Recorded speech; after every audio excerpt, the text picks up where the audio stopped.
नमस्कार, स्वागत है आपका बिहार समाचार में। बिहार में लॉकडाउन 8 जून तक बढ़ा दिया गया है और इस बार कई छूट के साथ नए नियम लागू कर दिए गए हैं। तो वहीं बिहार सरकार ने एक और बड़ा घोटाला कर दिया है। साथ ही बिहार में अब बाढ़ आने वाला है और हालात इतनी खराब है कि मानसून से पहले ही बिहार डूब रहा है। साथ ही कहा जा रहा है कि मांझी साहनी पलटी मारेंगे और बिहार में तेजस्वी यादव मुख्यमंत्री बनने वाले हैं। तो आज की बड़ी खबरों पर बात करने से पहले आपसे अनुरोध है, कृपया वीडियो को एक प्यारा सा लाइक अवश्य कर दीजिएगा। आपका लाइक करना ही हमारी मेहनत का फल होता है। बिहार में 8 जून तक लॉकडाउन बढ़ा दिया गया है और इस बार कई विशेष छूट दी गई है। इस बार बिहार में दुकानें सुबह 6 बजे से लेकर दोपहर 2 बजे तक खुलेगी और सभी सरकारी कार्यालय 25% उपस्थिति के साथ शाम 4 बजे तक खुलेंगे। तो वहीं सभी प्राइवेट ऑफिस बंद रहेंगे और सिर्फ जरूरी सेवाओं से संबंधित ऑफिस ही खुलेंगे। सड़क पर किसी भी प्रकार के वाहनों का परिचालन बंद रहेगा, मतलब गाड़ियां नहीं चलेगी। अनावश्यक पैदल भी नहीं निकलना है। सभी स्कूल, कॉलेज और कोचिंग संस्थान बंद रहेंगे और 8 जून तक किसी भी तरह की कोई भी परीक्षा नहीं होगी। सभी धार्मिक स्थल जैसे मंदिर, मस्जिद बंद रहेंगे। Cinema hall, shopping mall, club, swimming pool, stadium, gym, park बंद रहेंगे। सार्वजनिक स्थलों पर किसी भी प्रकार का सरकारी और निजी आयोजन नहीं होगा। और साथ ही पहले की तरह जरूरी सेवाओं को छूट दिया गया है, जैसे बैंक खुले रहेंगे, एटीएम खुले रहेंगे, ई कॉमर्स यानी ऑनलाइन शॉपिंग जारी रहेगा, पेट्रोल पंप खुले रहेंगे, एलपीजी और अन्य सभी जरूरी चीजें खुली रहेगी। शादी ब्याह में पहले की तरह ही 20 लोग ही शामिल हो सकेंगे। 3 दिन पहले ही नजदीकी थाना में सूचना देनी होगी। तो वहीं अंतिम संस्कार में भी 20 लोग ही शामिल हो सकेंगे। बिहार में 8 जून तक लॉकडाउन बढ़ा दिया गया है। अब बिहार में दुकानें सुबह के 6 बजे से लेकर दोपहर के 2 बजे तक खुलेंगे। तो वहीं आप ये भी जान लीजिए कि पटना में कौन सी दुकानें किस दिन खुलेगी।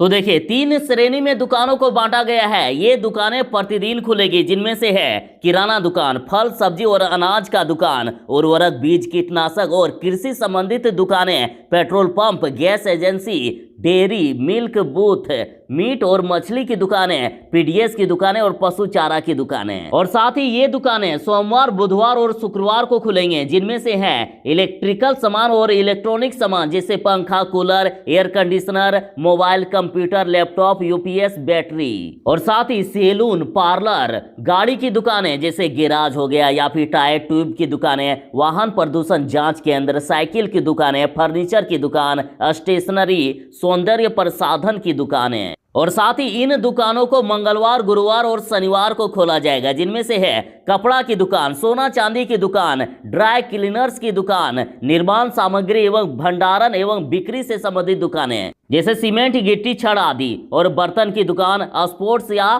खेलकूद की दुकानें, जूता चप्पल की दुकानें या अन्य सभी दुकानें जो इस सूची में नहीं हो। अब नीतीश सरकार के एम्बुलेंस घोटाले का खुलासा हुआ। देखिए, राजद ने कहा है कि कोरोना काल में बिहार वासियों को कहीं भी एक भी एम्बुलेंस चलती हुई दिखाई नहीं दी। सब की सब अस्पतालों में जंग खाती रही। बिहार सरकार ने कर दिए करोड़ों का घोटाला। आप बिहार सरकार के इन घोटालों की रिपोर्ट देखिए आप न्यूज 24 का ये रिपोर्ट। जेम पोर्टल पर एक एम्बुलेंस की कीमत है 8.5 लाख रुपए। बिल में एक एम्बुलेंस की कीमत दिखाई गई 21,84,000 रुपए, यानी एक एम्बुलेंस पर 13,34,000 का घोटाला हुआ। अगर जेम पोर्टल से 21 एम्बुलेंस सही दाम पर खरीदी जाती तो कुल कीमत 1,78,00,000 रुपए होती। लेकिन अगर 21 की 21 एम्बुलेंस जो खरीदी गई है वो इंद्रासन ट्रेडिंग कंपनी से 21,84,000 रुपए की खरीदी गई, तो एम्बुलेंस के लिए भुगतान हुआ 4,58,00,000 रुपए। ऐसे में घोटाला पहुंच जाता है 2,80,00,000 रुपए का। बिहार में मानसून आने से पहले ही बिहार के डूबने का खतरा मंडराने लगा है। देख लीजिए, एनबीटी नवभारत टाइम्स के द्वारा कहा जा रहा है कि नीतीश जी आपके सुशासन में शर्मिंदा करती है ये तस्वीर। अभी से ही लोग डर रहे हैं, अपने घर को, अपने गांव को छोड़ करके कहीं सुरक्षित जगह पर जा रहे हैं। कहा जा रहा है कि बाढ़ के खतरे को देख पलायन को मजबूर कटरा और औराई की जनता। अब तक नहीं बना है क्षतिग्रस्त पुल। तो वहीं आरजेडी मुजफ्फरपुर ने कहा है कि नेपाल में हुई तेज बारिश के कारण बागमती नदी का जलस्तर लगातार बढ़ने से जिले के कटरा और औराई के लोग दहशत में पलायन करने को मजबूर हैं। कई सालों बाद भी क्षतिग्रस्त पुल आज तक नहीं बना है। और जब हर साल यही कहानी है तो नीतीश कुमार की सरकार आखिर है किस लिए? बिहार में बड़े एम्बुलेंस घोटाले का खुलासा हो गया है और अब पप्पू यादव बोले हैं कि आज मैं जेल में हूं, तो इसकी वजह यही लूट है। मैं सारे लुटेरे मंत्री, एमपी, एमएलए अधिकारियों को एम्बुलेंस घोटाले में बेनकाब कर रहा था। स्वास्थ्य मंत्री के गृह जिले में 8 लाख की चीज 28 लाख में खरीदी गई, तो समझिए पूरे बिहार में क्या हुआ होगा। पप्पू यादव ने मांग किए हैं कि सुप्रीम कोर्ट की निगरानी में इसकी सीबीआई जांच होनी चाहिए। जरा आप न्यूज 24 का ये वीडियो देखिए। अभी तक आपने देखा बिहार का एम्बुलेंस घोटाला कितना बड़ा है, कैसे एक ही चीज के बिल के दो बार कागज दिखाकर फर्जीवाड़ा किया गया। एम्बुलेंस के इक्विपमेंट्स की कीमत भी कई गुना ज्यादा दिखाई गई। जिस एम्बुलेंस की कीमत 7 लाख रुपए है उसको तिगुने चौगुने रेट पर 21,84,000 का बिल 7 लाख के बिल को बना दिया गया। और अब इस घोटाले का दूसरा अध्याय भी देखिए। एम्बुलेंस के बिल से ही घोटाले का पर्दाफाश हुआ है। बिल में एक ही चीज की दो बार बिलिंग दिखाकर करीब 22 लाख का बिल बनाया गया। कई गुना ज्यादा दाम पर एम्बुलेंस के इक्विपमेंट्स खरीदे गए। बिहार के सियासी गलियारों में बड़ा हलचल आने वाला है। कहा जा रहा है कि मांझी साहनी का मन डोल रहा है, खतरे में पड़ रही है नीतीश कुमार की कुर्सी। बाजी पलटने वाले हैं लालू यादव और बहुत ही जल्द बिहार में तेजस्वी यादव मुख्यमंत्री बनने वाले हैं। जीतन राम मांझी और मुकेश साहनी लगातार नीतीश सरकार से नाराज दिख रहे हैं। इनकी बात कई बार सरकार ने नहीं मानी है और नीतीश सरकार के फैसले का इन्होंने कई बार विरोध भी किया है। और सबसे खास बात कि इन्हीं दो दलों के बूते बिहार सरकार टिकी हुई है। और न्यूज 4 नेशन की खबर में तो यहां तक कह दिया गया है कि मांझी साहनी मारेंगे पलटी, टेंशन में नीतीश कुमार की सरकार, तेजस्वी यादव मुख्यमंत्री बनेंगे। लालू यादव ने सारा गेम सेट कर दिया है। देख लीजिए, एनडीए के पास 127 सीटें हैं, तो वहीं महागठबंधन के पास 110 सीट है और जीतन राम मांझी की पार्टी हम और वीआईपी के पास 4 सीटें हैं। और यदि मांझी साहनी पाला बदलते हैं और आ जाते हैं महागठबंधन में और साथ में एआईएमआईएम का समर्थन मिल जाता है तो महागठबंधन बहुमत को प्राप्त करते हुए 123 सीट ले आएगा, तो वहीं एनडीए के पास मात्र 119 सीटें रह जाएगी। तो इस तरह से नीतीश सरकार गिरते हुए बिहार में तेजस्वी यादव मुख्यमंत्री बन सकते हैं। मुख्यमंत्री नीतीश कुमार जी ने बिहार को 8 जून तक लॉकडाउन कर दिए हैं, तो इस फैसले से कई बिहार की जनता नाराज भी दिख रही है। मुख्यमंत्री जी के ट्वीट में रीट्वीट करते हुए किंग नामक ट्विटर यूजर लिखते हैं कि रिक्शा, ठेला, टेम्पो चलाने वाले गरीबों को भूखे मारने का सोच लिए हो क्या? देवराज लिखते हैं क्या मजाक है, जब हम लोगों का जॉब चला जाएगा, भूखे मरेंगे तो आपको चैन मिलेगा, मेरा वोट व्यर्थ चला गया। ईआर अशोक कुमार बभान लिखते हैं कि गरीब किसान पर ध्यान दीजिए, नहीं तो आत्महत्या करना होगा, और क्या करें। तो वहीं प्रशांत कुमार लिखते हैं कि लॉकडाउन को बढ़ाने का मतलब बिहार के आम जनता, मध्यम वर्ग, गरीब मतलब एससी, एसटी, ओबीसी और अल्पसंख्यक को मरने पर मजबूर कर देने वाली बात है। एक तरह से कहें तो गैर जिम्मेदारना और संवेदनहीनता ही है। तो वहीं जीतन राम मांझी बोले हैं कि लॉकडाउन बढ़ाने से क्या होगा। उन्होंने मुख्यमंत्री जी को नसीहत दी है और कहा है कि सही मायने में संकट से निपटना है तो गांवों के अस्पताल को सुव्यवस्थित करें।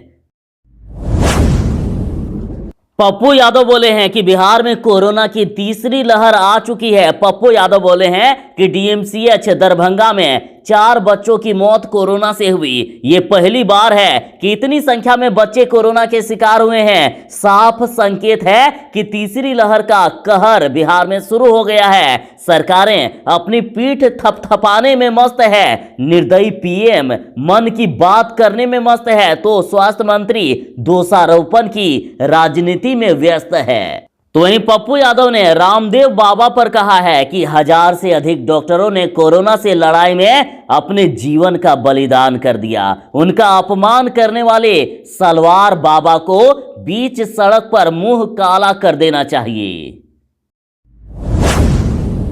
मुख्यमंत्री नीतीश कुमार के काम से खुश नहीं है जीतनराम मांझी और जल्द ही मुख्यमंत्री से करेंगे मुलाकात। जीतनराम मांझी ने अपने ही सरकार की पोल खोल दी है। इन्होंने कहा, जीतनराम मांझी बोले कि प्रदेश में लगभग अधिकांश उप स्वास्थ्य केंद्रों पर स्वास्थ्य व्यवस्था में बहुत कमी है। वहां पर ना ही डॉक्टर है ना ही अन्य सुविधाएं। सामूहिक किचन का भी प्रत्येक जिले में जो व्यवस्था है उससे लोगों को लाभ नहीं पहुंच रहा है। इन्होंने मांग की कि दलित बस्तियों में सैनिटाइजेशन, डॉक्टरी जांच और सफाई की व्यवस्था की जाए। साथ ही बोले कि सभी जिलों से ये शिकायत मिल रही है कि राशन दुकान पर गरीब दलित परिवार के लोगों को खराब राशन दिया जा रहा है और 5 किलो से कम राशन दिया जा रहा है। इन्होंने कहा कि बाहर से आए मजदूरों के लिए रोजगार की व्यवस्था जो की जा रही है वो सिर्फ कागजी है, लोगों को रोजगार नहीं मिल रहा है। इसके कारण आज बेरोजगारी और भूखमरी के शिकार हो रहे हैं लोग और इससे ज्यादातर लोग दलित और गरीब परिवार के हैं। अतः सभी को रोजगार मिलना चाहिए। बिहार में 12 से 13 जून को मानसून आ रहा है और मानसून से पहले ही बिहार में कहर ढा रही है बिहार की नदियां। कहा जा रहा है कि इस बार बिहार कहीं फिर से ना डूब जाए। बिहार की नदियां अभी से ही विकराल रूप धारण कर चुकी है। इस बार लोगों की चिंताएं और भी बढ़ गई है। लोग दहशत में हैं। गंगा, कोसी, बागमती नदी के बढ़ते जलस्तर ने लोगों को संकट में डाल दिया है। साथ ही कई अन्य नदियां भी विकराल रूप धारण कर चुकी है। बिहार में दरभंगा, भागलपुर, मुजफ्फरपुर, सहरसा, मधुबनी, सुपौल समेत कई जिलों के लोग नदियों के बढ़ते जलस्तर से काफी दहशत में हैं। बागमती नदी के जलस्तर बढ़ने से अभी से ही कटाव हो रहा है। लोग डर रहे हैं कि इस बार आखिर बिहार का क्या होगा, क्योंकि सरकार के लगभग सारे दावे झूठे साबित हो रहे हैं। बिहार में कोरोना की तीसरी लहर आने वाली है और इधर पप्पू यादव बोले हैं कि सीएम साहब करबद्ध निवेदन है कि बिहार के बच्चों को कोरोना के तीसरी लहर के कहर से बचा लीजिए। ये नैनीहाल आपके खस्ताहाल अस्पतालों को झेल नहीं पाएंगे। अविलंब हस्तक्षेप कीजिए, अन्यथा माँ बाप के आंखों के तारे टूटेंगे। माँ की गोद सुनी होगी तो ममाहर्त ममता के क्रोध से सारे तख्त वो ताज बिखर जाएंगे। और देखिए, मुख्यमंत्री नीतीश कुमार जी ने कोरोना में अनाथ हुए बच्चों को हर महीने 1500 रुपये देने का घोषणा कर दिए हैं। और इस पर लालू यादव की बेटी रोहिणी आचार्य बोलती है कि यही फुर्ती पहले दिखा देते, ऑक्सीजन, वेंटिलेटर और हॉस्पिटल को समय रहते चुस्त दुरुस्त किया होता तो हजारों जानें तड़प तड़प कर यूं ही नहीं गई होती। हर बार की भांति अपनी नाकामी को छुपाने के लिए ये तेरी चाल है। देखिए जनाब, देखिए, ये कोई खंडहर नहीं बल्कि बिहार का स्वास्थ्य केंद्र है। आप देख सकते हैं कि नीतीश सरकार ने क्या हालात बना दी है बिहार के स्वास्थ्य केंद्रों की। यहां तक कहा जा रहा है कि खंडहर भी इससे अच्छे ही होते होंगे। आरजेडी नालंदा ने इसे शेयर करते हुए कहे हैं कि नालंदा जिले का ये अतिरिक्त स्वास्थ्य केंद्र है। कहा गया, नीतीश कुमार जी, क्या 15 साल से यहाँ आदमी नहीं रह रहे थे? उन्हें स्वास्थ्य सेवाओं की आवश्यकता नहीं थी क्या? ये कैसा सुशासन है जिसमें सरकार 15 साल तक सोई रहती है। तो वहीं लालू प्रसाद यादव जी बोले हैं कि नीतीश कुमार ने अपने गृह जिला नालंदा में भी हमारे द्वारा बनाया गया स्वास्थ्य केंद्र बंद करवा दिया, लेकिन गुलाबी फाइलों में यह चालू है। इनके नकारापन के वायरस ने ऐसे हजारों स्वास्थ्य केंद्रों की बलि ले ली है, क्योंकि इनके फाइलों में कार्यरत रहने से प्रसाद रूपी चढ़ावा प्राप्त होता रहता है। बिहार के शिक्षक अभ्यर्थियों के लिए बुरी खबर है। बिहार में फंस गया है शिक्षक बहाली का मामला। शिक्षक बहाली के मामले में कोर्ट में ना तो बिहार सरकार और ना ही नेशनल फेडरेशन ऑफ ब्लाइंड पीछे हटने को तैयार है। देख लीजिए, बिहार सरकार ने दिव्यांगों को आरक्षण देने का बात स्वीकार कर लिए हैं, तो इधर नेशनल फेडरेशन ऑफ ब्लाइंड की तरफ से मांग की जा रही है कि जब दिव्यांगों के लिए वैकेंसी सही से निकाली ही नहीं गई तो इसे अभ्यर्थी अप्लाई नहीं कर पाए हैं। इसलिए दिव्यांग अभ्यर्थियों से 15 दिनों के अंदर फिर से नोटिफिकेशन जारी करके उनसे आवेदन लिया जाए। तो इस तरह से मामला फंस गया है। अब अगली सुनवाई 3 जून को है।